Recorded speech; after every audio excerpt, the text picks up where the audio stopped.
বাবার বাড়ি থেকে টাকা না নিয়ে আসায় গরম খুন্তির ছাঁকা সহ ইলেকট্রিক শক দিয়ে নির্যাতনের শিকার এক গৃহবধূ। প্রিয় দর্শক, আপনারা দেখছেন পিসি নিউজ বাংলা। বাবার বাড়ি থেকে সম্পত্তি না নিয়ে আসায় শ্বশুর বাড়িতে নির্মম শারীরিক ও মানসিক অত্যাচারের শিকার এক গৃহবধূ।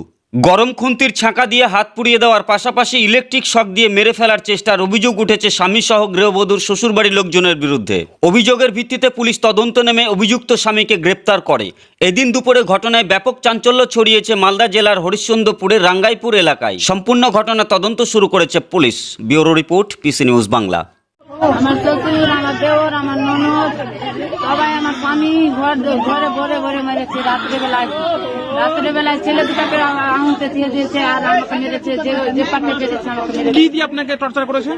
খালি হাতের বাড়ি বাড়ি, লাঠির বাড়ি বাড়ি, হাঁসটার বাড়ি, চাকু দেখাচ্ছে স্যার আমাকে। চাকু দাও দেখাচ্ছে, হাঁসটা দেখাচ্ছে। আর হাতটা কি করে পুড়িয়েছে তোমার হাতের চামড়া? হাতটা ওই তেল গরম করে দিয়েছিল, এখানে তেল গরম করে দিয়েছিল। ব্যবসার বিজ্ঞাপন দিয়ে পৌঁছে যান লক্ষ লক্ষ মানুষের কাছে। কম খরচে ডিজিটাল মাধ্যমে বিজ্ঞাপন দিয়ে নিজের ব্যবসাকে বাড়িয়ে তোলো।